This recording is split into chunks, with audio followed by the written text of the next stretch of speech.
రగులుకున్న పొదిలి జగన్ పర్యటనలో అలజడి రేగింది. వైసీపీ అధినేత పొగాకు బోర్డు సందర్శన టీడీపీ వైసీపీ మధ్య చిచ్చు పెట్టింది. పరస్పరం చెప్పులు రాళ్లు విసురుకునే ఎంతవరకు వెళ్లింది. ఈ దాడులపై రెండు పార్టీల మధ్య మాటల యుద్ధం ముదిరింది.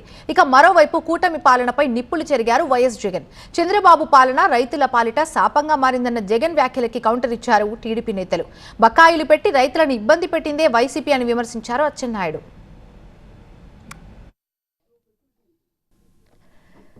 పొదిలి పొగాకు బోర్డును సందర్శించిన వైసీపీ అధినేత వైఎస్ జగన్ కూటమి ప్రభుత్వంపై విమర్శలు గుప్పించారు. చంద్రబాబు పాలన రైతుల పాలిట శాపంగా మారిందన్నారు. అన్నదాతలు ఆత్మహత్యలు చేసుకున్నా పట్టించుకోవడం లేదన్నారు. వైసీపీ హయాంలో రైతు రాజ్యం నడిచిందన్నారు. ప్రతి రైతుకు కూడా ఎంఎస్పీ మాత్రమే కాకుండా జిఎల్టీ ఛార్జెస్ కింద అంటే gunny bags, logistics, gunny bags, labour, transport కింద ప్రతి రైతుకు ఎకరాకు 10,000 రూపాయలు అదనంగా మా ప్రభుత్వ హయాంలో, వైఎస్ఆర్సీపీ ప్రభుత్వ హయాంలో ప్రతి రైతుకు కూడా మేము ఇచ్చేవాళ్ళం. జగన్ వ్యాఖ్యలను ఖండించారు మంత్రి అచ్చెన్నాయుడు. రైతుల కోసం కూటమి సర్కార్ ఏరువాక సహా పలు కార్యక్రమాలను ప్రారంభించిందన్నారు. అన్నదాత సుఖీభవ అమలు చేస్తామన్నారు. గత ప్రభుత్వాలు మాటలు చెప్పడం తప్ప ఎక్కడ కూడా చేతల్లో చూపించిన సందర్భాలు లేవు. ధాన్యం కొండమే చాలా గగనం. కొన్న తర్వాత సకాలంలో డబ్బులు ఇవ్వలేదు. మనం వచ్చి 1,600 కోట్లు ఇచ్చాం. మరోవైపు వైసీపీ అధినేత ప్రకాశం జిల్లా పర్యటన ఉద్రిక్తతలకు దారితీసింది.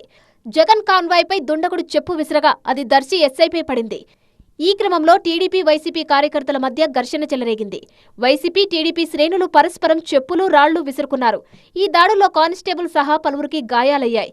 ఇరు వర్గాలను చెదరగొట్టేందుకు పోలీసులు లాఠీచార్జ్ చేశారు. పొదిలిలో రాళ్ల దాడిని తీవ్రంగా ఖండించారు మంత్రి నారా లోకేష్.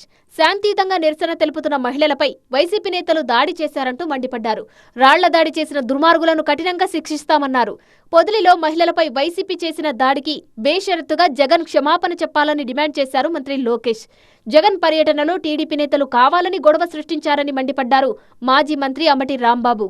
లేడీస్ అడ్డపెట్టుకు రాజకీయం చేసే దౌర్భాగ్యమైన పరిస్థితికి ఇవాళ నారా చంద్రబాబు నాయుడు గారి కుమారుడు లోకేష్ దిగజారిపోయాడు.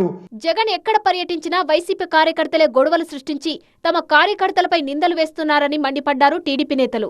పర్యటనల పేరుతో ఉద్రిక్తతలు సృష్టించడం వైసీపీకి అలవాటైందని విమర్శించారు.